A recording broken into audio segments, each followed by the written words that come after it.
hello, happy Tuesday, early evening, and welcome to Eagles versus Giants Divisional Round Recap with Nicky Stees. Please do me a favor. If you haven't done so, make sure to drop a like and subscribe to both the Hardcore Sports Network and Nicky Stees channel. I will put the link to my channel in the chat in just one moment. So I'm going to have some fun right here. We're going to recap this right here. The Eagles, a dominant 38-7 victory over Case Keenum and the Minnesota Vikings. I mean, New York Giants and Daniel Jones. Well, considering what the score was, it might as well have just been Case Keenum and the 2017 Vikings.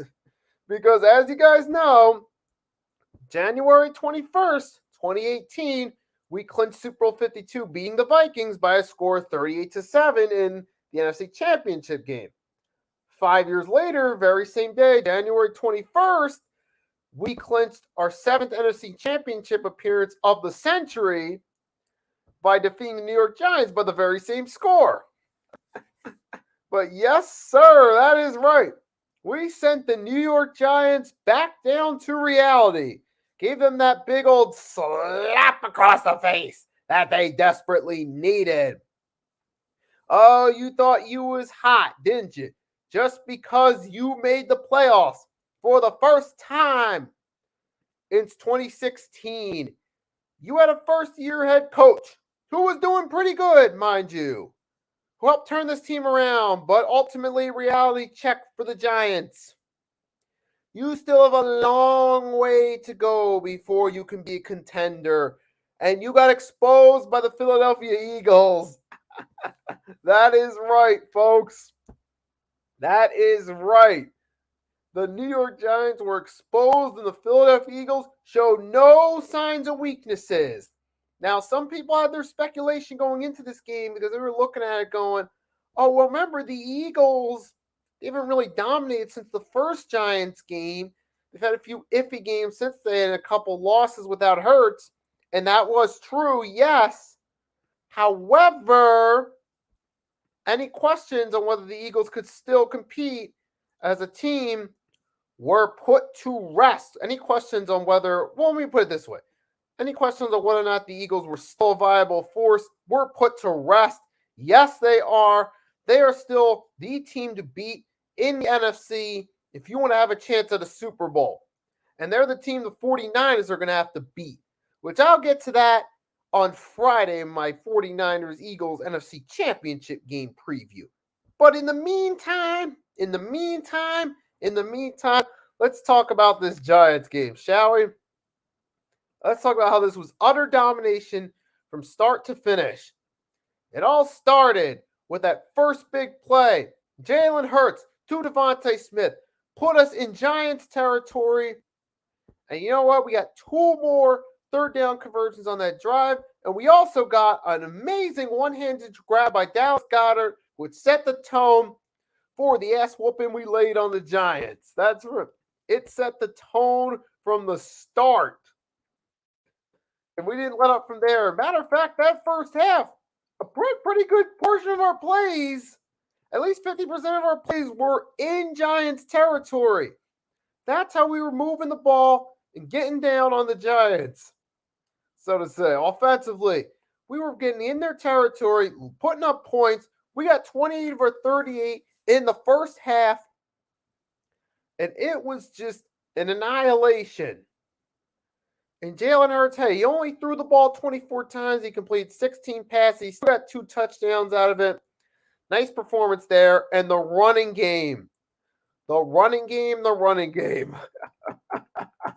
I mean, we ran the ball all over the Giants like we were running from the police. I mean, they couldn't stop us at all. I mean, even with the Giants throughout the game, there were numerous times. I mean, I can't even count how many times a Giants player made contact with an Eagles player and couldn't make a tackle. There were numerous times they could not make a tackle on us upon first contact. So we were breaking tackles. We were moving the ball downfield. I mean, it was just fun to watch if you're an Eagles fan. Just absolutely awesome time watching that game. And let's talk about the let's talk about the running backs. Let's go through the stats for a second, shall we? Okay, so you got Kenneth Gainwell, 12 carries, 112 yards, one rub-it-in touchdown at the end. His longest was 35. You got Miles Sanders, got 17 carries, had 90 yards, long of 18. Okay, nice game there. Boston Scott only had 6 carries for 32 yards, but what did he do? He got a touchdown out of it. Your typical giant killer Boston Scott continues his streak of every time he meets the Giants, he sees the end zone. And you know what? Let's talk about the receivers a little bit, shall we? Devontae Smith, he had that amazing grab, that 40-yarder early, like I said. He had total 6 grabs, 61 yards, and a touchdown. Goddard, 5 receptions, 58 yards, and touchdowns. Mainly remember that one-handed grab. A.J. Brown, he only had 3 receptions, but you know what?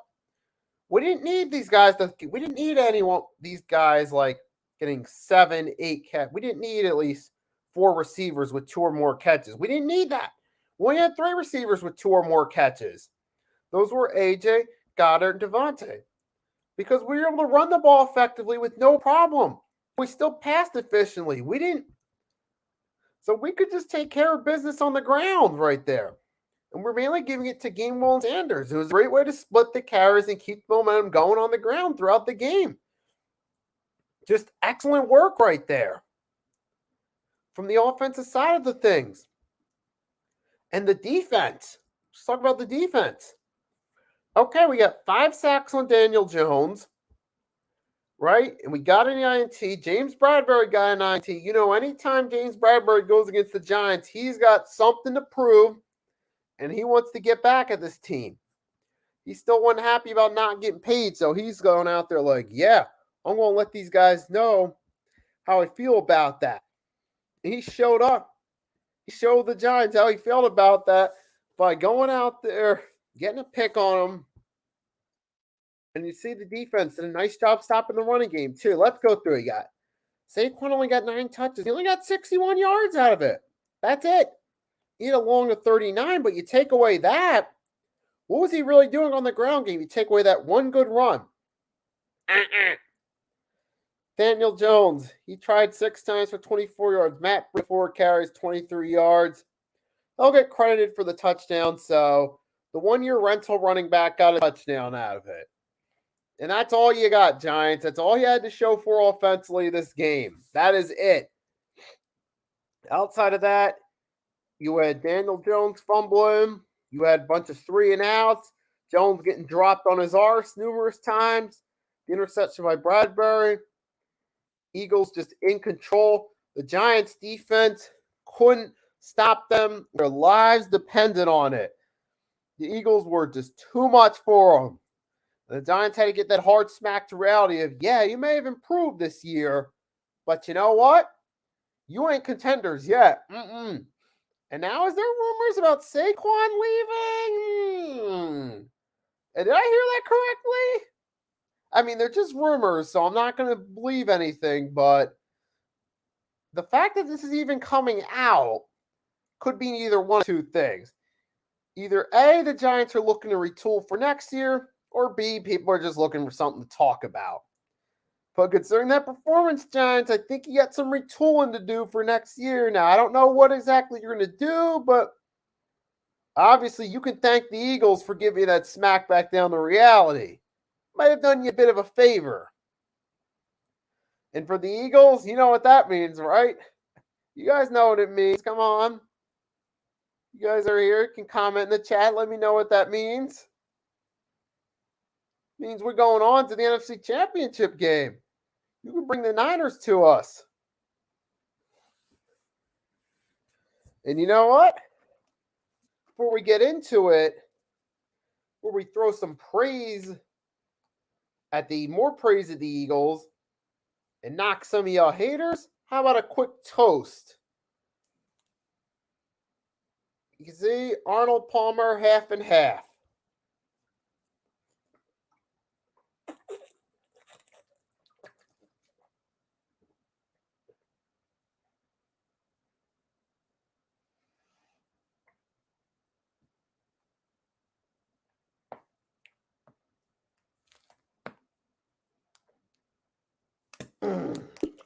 Hell yeah. That's right, baby.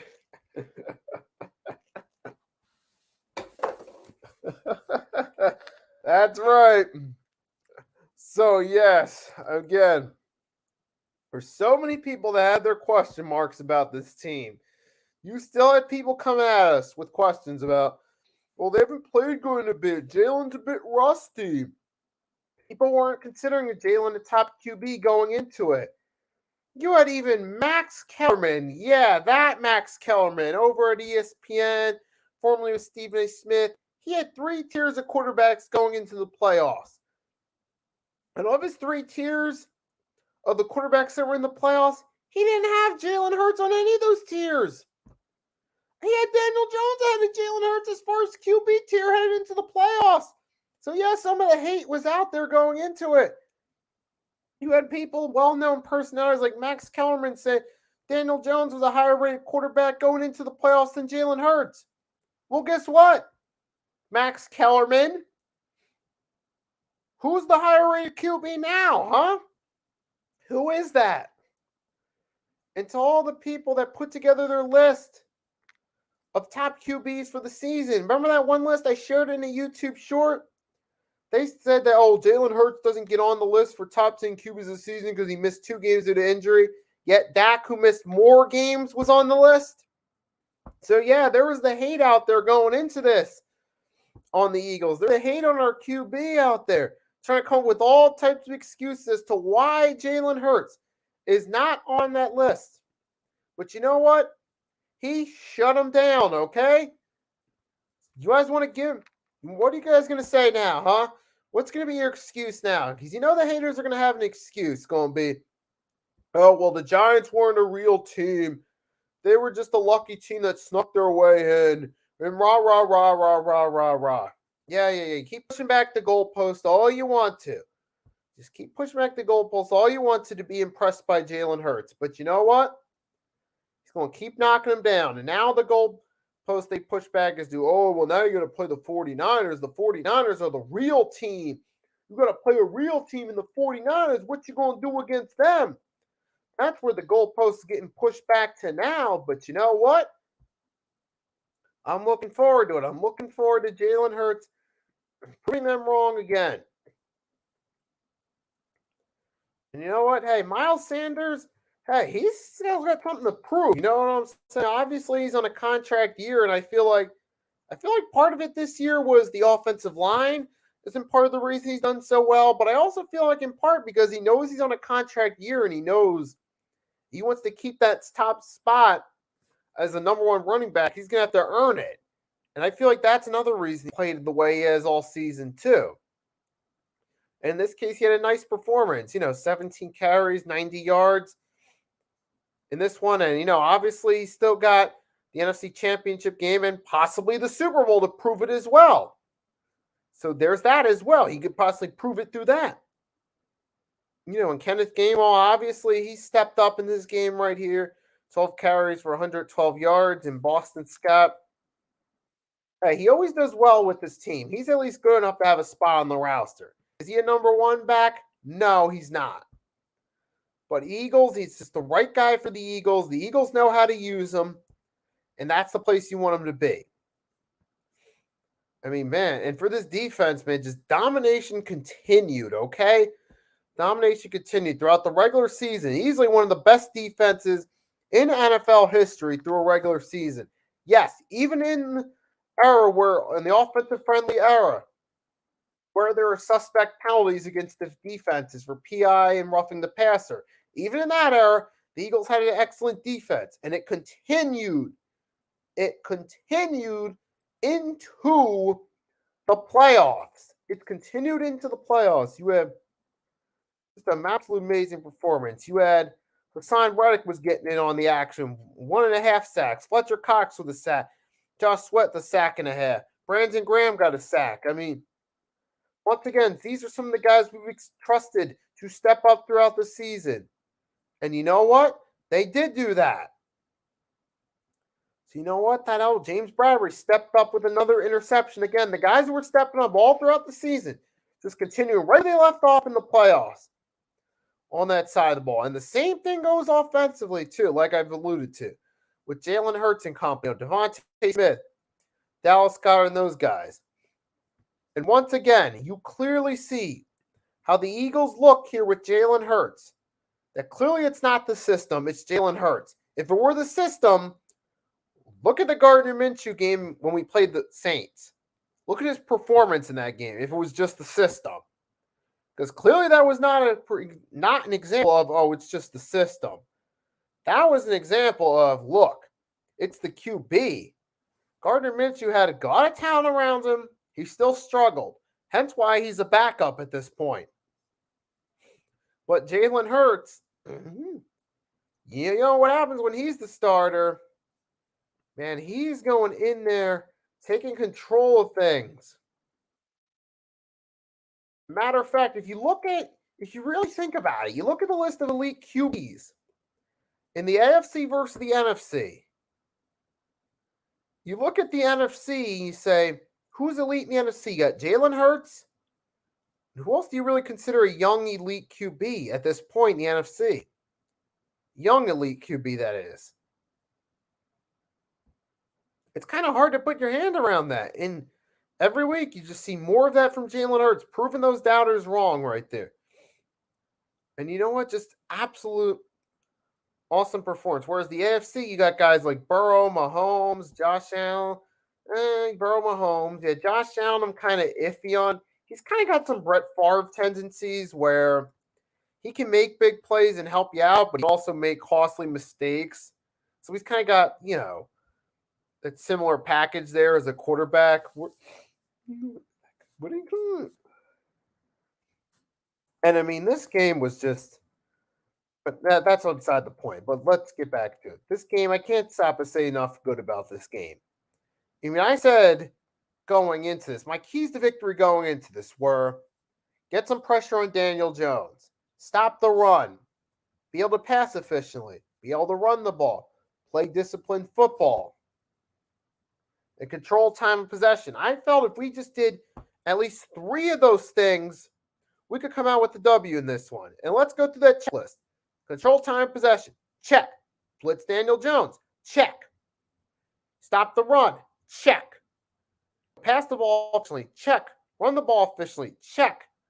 Play disciplined football, minus the 5 penalties, yeah. We were playing discipline throughout the game, so check. I felt if we just hit 3 of those points, we could win this game. And we did, right, we hit all those points. We hit on all those points right there, and we dominated this game, okay? We absolutely had a field day. Destroying the New York Giants. I mean, I can't say enough good about this right here. So, okay, so salute to the Eagles, man. They did what they needed to do, and they got the W. And I will be back on Friday live at 1 p.m. to preview the 49ers game. And speaking of 49ers, what I'm going to do before I close this off is I'm going to give a kind of my overview of the other games that went on in the divisional round before I go off here. So I've said everything I could say about the Eagles. Fly, Eagles, fly. We took care of business. Giants, you made it further than you usually did. You have a possibly bright future, but you still got a lot of work to do before you can contend. And now let's talk about the other games. So 49ers, Cowboys, we're still on that subject of NFC. Excuse me. Okay, so 49ers, Cowboys, we had the 49ers. Well, obviously it was a lower scoring game. It was more of a defensive battle. But you know what? Sometimes this is the way games are, but Dak Prescott, man. Oh, he's supposed to be this elite QB. Hold on a second. I'm just going to go grab a sip of water. I'll be right back in a second.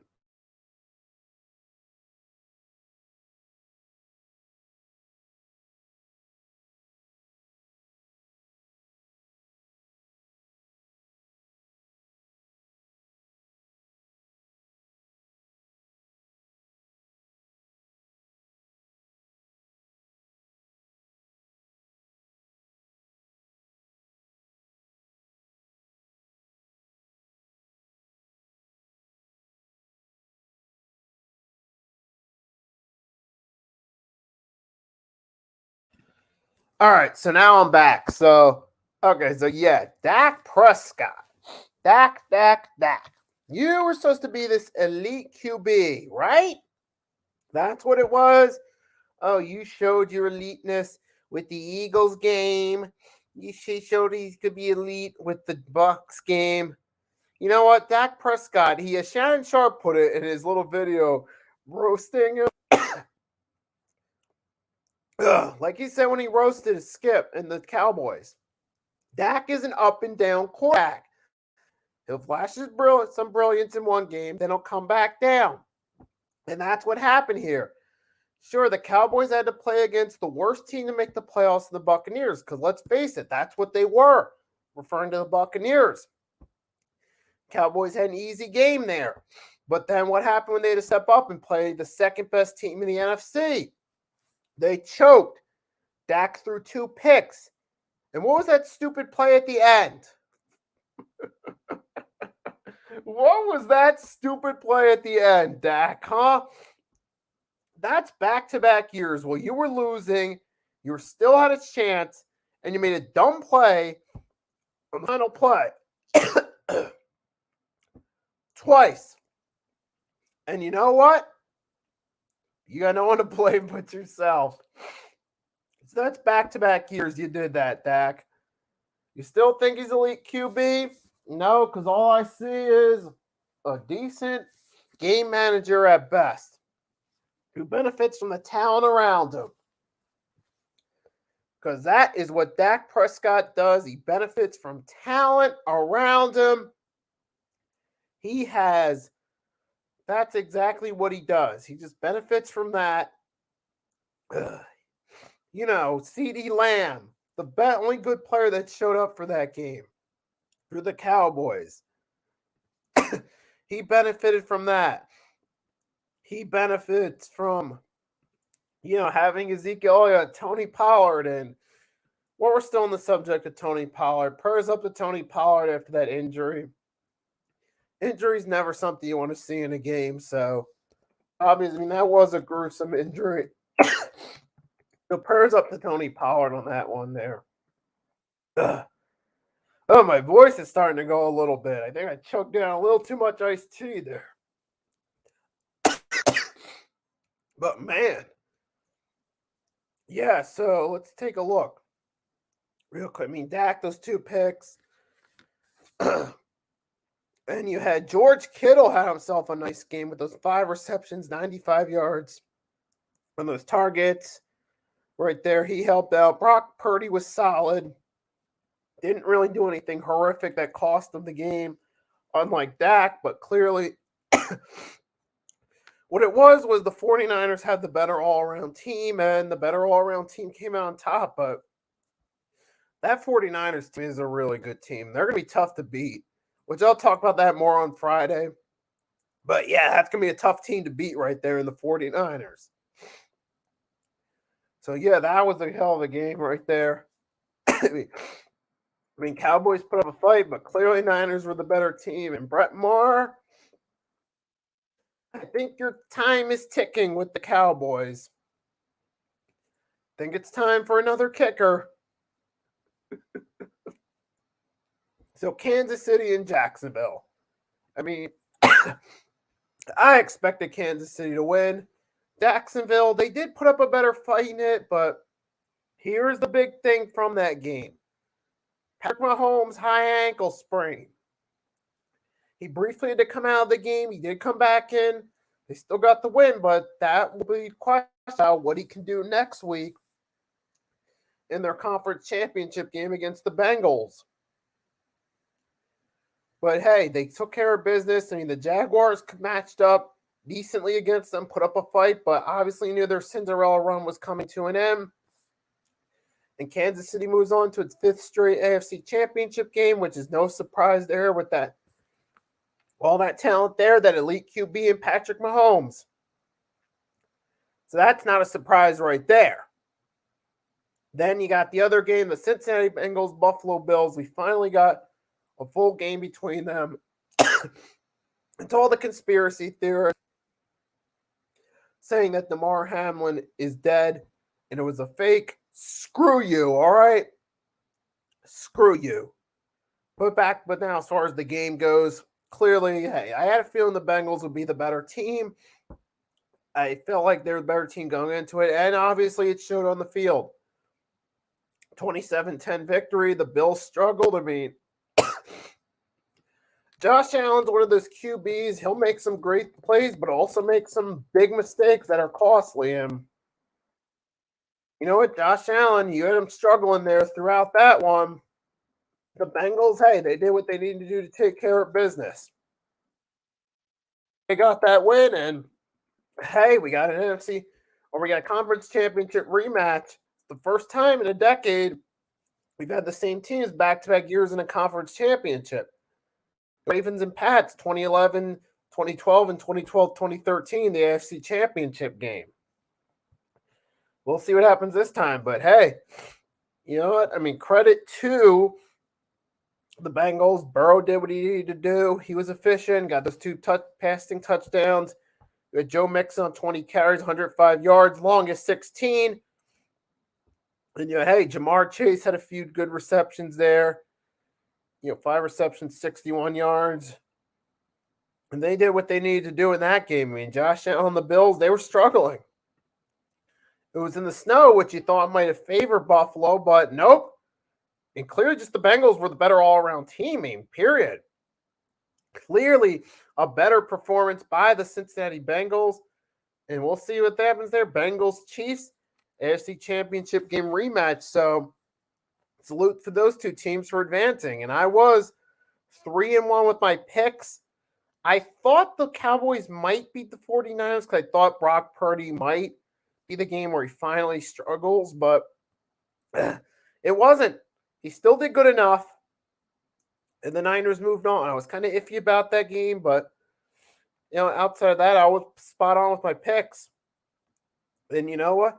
But hey, that's all I got to say for this one. So to everyone that tunes in, thank you for tuning in. I hope you enjoyed. I enjoyed coming on here, doing this recap right here. If you haven't already, please do me a favor, drop a like, and hit the subscribe button if you're new. The Hardcore Sports Network or the Nicky Stees channel. So enjoy the rest of your night, and until next time, it is Nicky Stees signing off.